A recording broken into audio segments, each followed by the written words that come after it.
Inspired by Orthman. Watched a clip the other day. He was at a old machinery farm, old equipment show in the US somewhere. He's got a badass channel, Orthman. Check him out. Anyways, this old girl I've been working on for about a year, which seems ridiculous, but not really working on it, just trying to find parts and bits and bobs, and which is not easy. 1956 Pioneer IEL, Industrial Engineering Limited, HC model. This was supposed to be sort of a red color, and this was red, I believe. But anyways, I put a kind of a rough, crude paint job on her because I wasn't even sure if I could get it running. It needed just about, well, everything you can imagine. It needed all this gas shut off, the entire valve into the fuel body bowl, all the guts between there and the motor. It needed throttle linkage. The switch wasn't working. There was a crank seal that was gone. Didn't have the proper puller for the flywheel. And anyways, yeah, 1956. A friend of mine found it in a barn on the south shore of Nova Scotia. And it was in pieces, in a box. And I was looking at the video and of the property they just bought, and I said, what is that in the corner? I knew it was a Pioneer. And these are, you know, along with McCulloch, Pioneer are one of the first gasoline sort of one-man chainsaws that didn't have a that had a diaphragm basically instead of a float system in the carburetor, so you could turn the carburetor or the chainsaw sideways when you're operating it in the woods, and it wouldn't turn off.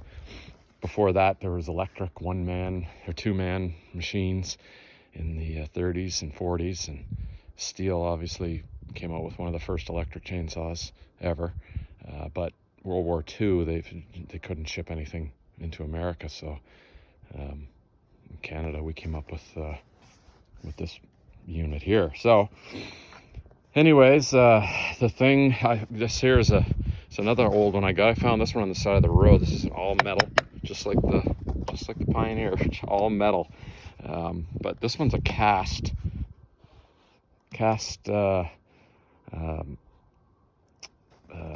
iron and cast metal. Like it's a combination of the two. So this thing, if I had to guess, it's got to be 24 pounds. It doesn't look all that big here, but believe me, it's a monster. It's 87 cc's. So this little thing here I found on the side of the road, again, it's all metal as well. And this is a 1967 Homelite. Again, this thing was left on the side of the road because it had a crank seal that was gone. So it would pull over and it would start once in a while, but it wouldn't run. So I stopped on the side of the road and threw it in my car, and then came home and spent a lot of time tearing it down and getting it going. But in size comparison, we've got a 71 cc relatively new Husky here, and you can see it's so that Husky is relatively new compared to the 56, and you know, just slimmer. And you've got this big fat monster thing here. I've got more of a traditional homeowners type saws, a 455, which is only 50. It's a Rancher, maybe 50 cc's, and then the Stihl, which is one of the only ones I actually bought years and years ago. 50 cc. I used that thing for a long time. It's just a beast. People talk about only being a Stihl is the best or Husky is the best. Well, I'll tell you, they're both the best. People say that these caps on the Stihl leak and they're junk and garbage because they turn and flip, and well, yeah, I mean, if you don't keep them clean, they leak. But when you're working in the woods and cutting trees, when you pop off the lid to add your oil, you got to clean them. Simple as that. If you thread something back in, the threads are full of crud, it's going to leak. I've had multiple Stihls over the years, and they don't leak if you take care of those flip top caps.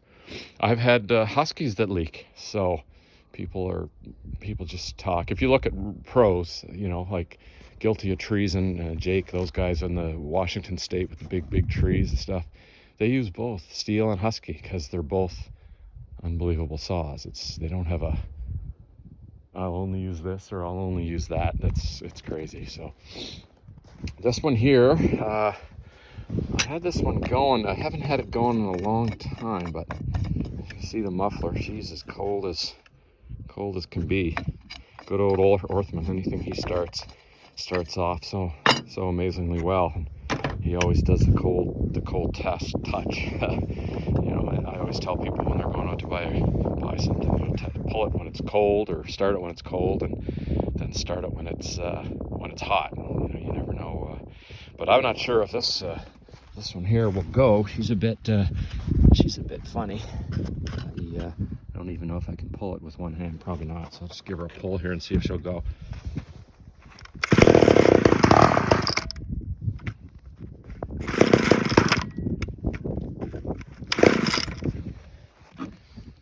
Yeah, she'll go. She just needs a bit of love in the carburetor. It's been sitting for a long time. That one's no problem. She'll run.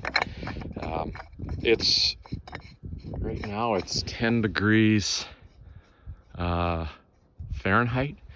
Let's see. It's minus 10 Celsius, which is 10 degrees Fahrenheit. I think that's the if my math is right.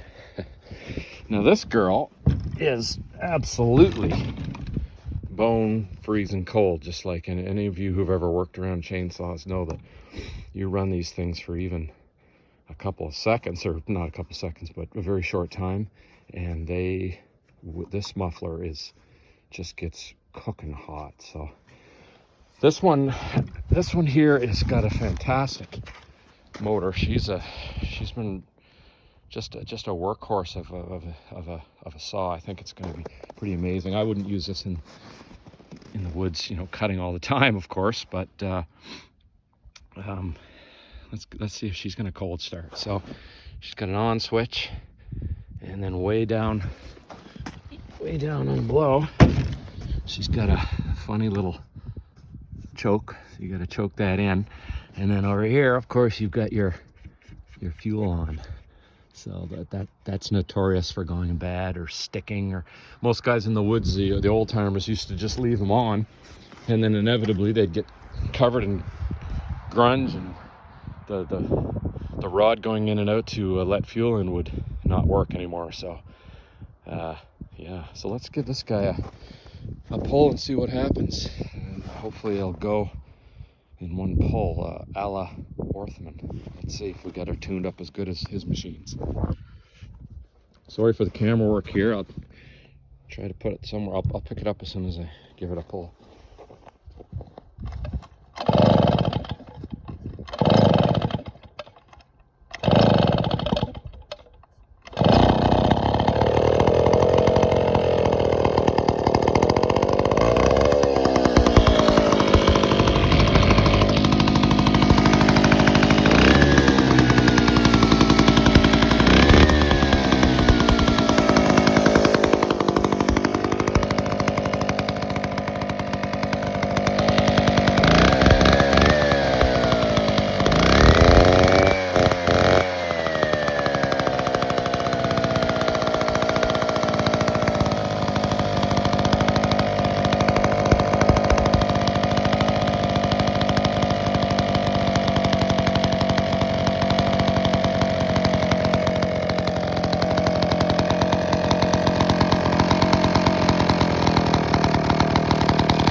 This is the way it should have started.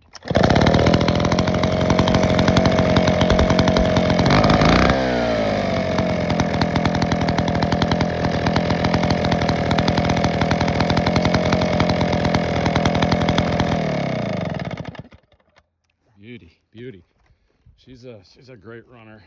This thing is, but it took a lot of work to get it there. But I'm pretty happy with this thing. As it's, you know, these things. It's sad to see some of these old machines just sitting around in junkyards or thrown away for metal or whatever. But these things, as you can see, when she starts spinning, it doesn't have your typical clutch like you have on a modern saw that will actually stop the, you know, stop the chain, or let alone like a chain brake. You know, you've got none of that with this thing. Obviously, they were men were made of tough stuff back then. 71 cc's, and this thing's 13 pounds, just 13, and this thing here has got to be pushing 24, maybe 25, probably 24 pounds. I haven't weighed it, but yeah, that's, when you're in the woods with that, you know you got something. When you have no real clutch, you make a cut, and you better jab it into some wood and stop the thing from, you know, spinning around into your leg or something. Now the old saws, they didn't have the same speed, obviously. I mean, this thing here will just spin up like a monster. But I've been at this going for quite a while. Yeah, there's a whole different, you know, a whole different beast, of course. Let me see here.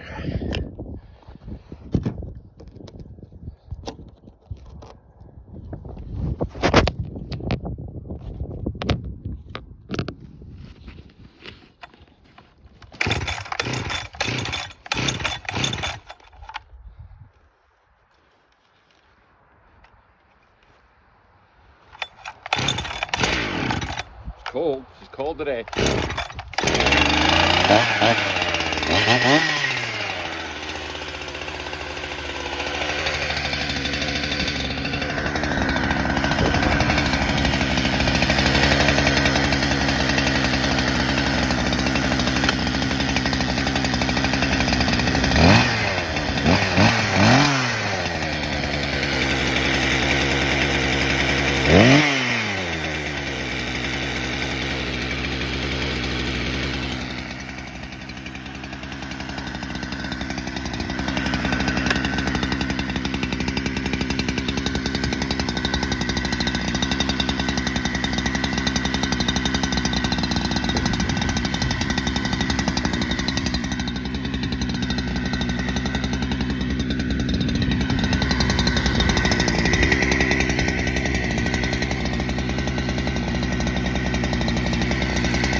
Obviously no comparison RPM wise. You know, that was the thing back in the day. These things, this is 87 cc compared to 70, but this thing would just pull and pull and pull through wood. So, and the weight of it too, so you just kind of basically just laid the saw on the wood or the tree, and eventually it would gnaw through it, as long as you had a sharp blade or a chain. I haven't done anything to the bar on this one. It's the bar was half decent. Well, I cleaned it off, of course, cleaned it up. Chain was completely seized and wasn't even on the clutch inside the sprocket properly. So, but yeah, that's her 1956 IEL HC. Beauty.